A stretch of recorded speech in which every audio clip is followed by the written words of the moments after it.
morning. So today we are having a brief discussion with our esteemed faculty, Dr. Panantika Datta. She has her esteemed experience in corporate at Deloitte, and then she completed her research at IIMB. So good morning, ma'am. Good morning. How are you? I'm good. How are you? Fine. So today we are going to ask you a few questions, and you just let us know what is your point of view or what you think about those things. So, ma'am, let's start with the questions. So the first question is: you have been in Deloitte, you have been working for them. So what motivated you after that to go for research and PhD and then come to the teaching line, like going to NMIMS and then coming to Jackson? Like, what is the motivation behind it? Sure. So, first of all, yes, I would say it's a two-pronged motivation, personal as well as professional. So, personally, I was inspired being a teacher and educator from my father, who is in the same profession.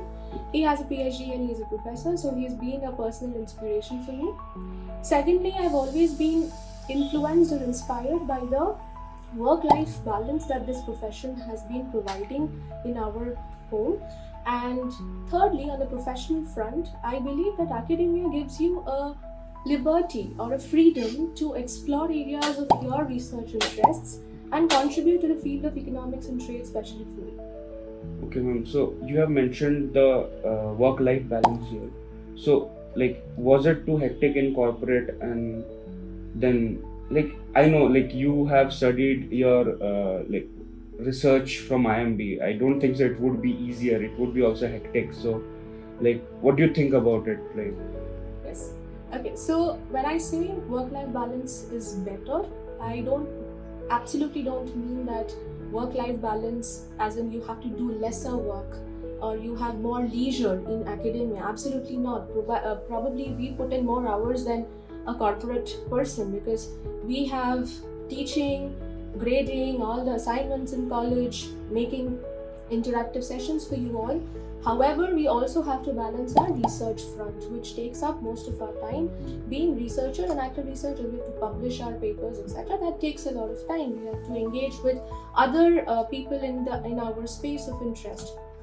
So when I mean a work-life balance, I actually mean that you get time to work most on your areas of interest. Suppose I'm interested in economics and trade, international trade, and I work primarily on migration. So those are certain things that I believe I could not have worked according to my interests if I continued in a corporate space. Having said that, by no means I would say that corporate experience was not a pleasurable one. It was definitely a great learning exposure, a great interactive platform. I learned a lot of things outside my domain. I did a lot of finance in Deloitte and I did a lot of econometric modeling. And although I enjoyed it, but deep down I knew that I had a calling for research. so, ma'am, the next question is, what do you think about the recent income tax policies or income tax bill which has been passed? It's really in the headlines. Everybody was like so happy about it. So, what do you think? What's your point of view? So, firstly, as you said, everyone was happy about it. Definitely, the income tax slabs or the income tax rates for the different slabs will reduce according to the new regime, and it's definitely a big boost for the middle income class, which is the largest share of our income tax paying category in our country. So, definitely, it's a good move. It is primarily supposed to boost consumption and aggregate demand in the economy because we were not able to reach our projected growth rates, and hence we wanted to boost consumption from the middle income, especially from tier 2, tier 3 cities, which are driving India's growth right now. However, I have little concern about because India is always running budget deficits, so the government has to balance the tax revenues as well as the expenditures and the fiscal expenditures which are being planned for the next fiscal year. We also have a strict fiscal deficit target that we want to meet in the next year. However, a major portion of our expenditures go in probably repaying interest payments. That is, the loans that we borrow from other countries, we have to pay interest on. Hence, we have to be very careful, and the government has to be careful about balancing this revenue and expenditure, because lowering taxes will probably reduce the total income tax collection by the government, and that has to be carefully looked at. And coming back to the income tax law, it is definitely one good move because people are paying lesser taxes and people will have more consumption. It is also proposed that it will be more simpler and it will have more transparency and easier understanding for a common public. That is, earlier I think there were around more than 900 sections in the income tax law. Now it is being amended to being around less than 600, around 530 sections would be there, which is easier for a normal person to understand, and the policies will be transparent. That will probably have more compliance in form of tax collection. There is likely to be less tax evasion in the near future. So, ma'am, my next question is that what is the importance of international business, and do these schools like JAXOM needs to adapt it? And we already do have a curriculum about international business. Still, ma'am, what is your point of view on it? First of all, very apt question in today's times. You cannot do away with a course on international business studies. First of all, in the interconnected world that we are in today, every business leader or young budding future professionals like you and future decision makers like you all need to have a comprehensive understanding, very comprehensive, and emphasizing the word comprehensive and not basic. You need to have a comprehensive understanding of the global relationships, trade agreements, geopolitics, cultural diversity, international belongingness, sustainability, global policies, everything. Without these, you will not be able to be global managers. You will not be able to manage teams which are spread in different countries like MNCs.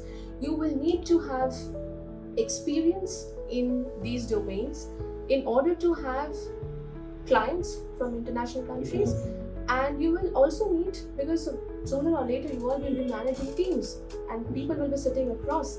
Now you have to be very sensitive and appreciate different cultural diversities, geopolitical conditions that the country is facing. You have to understand the switch in the dynamics of different countries. Like with Trump coming in with the new election in the US, a lot of dynamics have changed. Now you have to be very focused not only on India's relationship with the world, but also countries' interconnectedness, because every country's interconnectedness will have impacts on India. Now, suppose if Trump imposes taxes on Canada, it may open an avenue that Indians can export more. I'm just giving you an example. So, it's just not that all the policies that directly impact India are important. At the same time, I'm seeing policies which have indirect implications on India and the global business are also important. With the regional conflicts and the regional and the fast changing dynamics in the global geopolitics, it is very important for you to be worldly knowledgeable and always stay updated on these kind of news and happenings around the world. Which country is doing what policies? For example, you have the AI summit going on in Paris. Now you have to follow and track these policies very carefully in order to understand its implications in the Indian business context. It will not only be towards driving global businesses abroad and thriving your businesses when you become leaders of your respective organizations, it is also very important to understand inclusivity and sustainability. You need global cooperation. One of the 17 SDGs is on global cooperation. You need global partnerships and cooperation in order to, in fact, tackle a lot of problems in the society, be it climate issues, be it poverty, be it sustainability. Everything has to be tackled with global partnerships. Ma'am, that was it. All the questions are over, and we really appreciate the time you have given us today. I know you have a busy schedule, so thank you, ma'am. Really appreciate it. I really enjoy talking to all of you, and be it in class or outside the class, and thank you to the whole PR and media committee for having these kind of sessions on both for college activities and also for having a deeper knowledge with the business insights.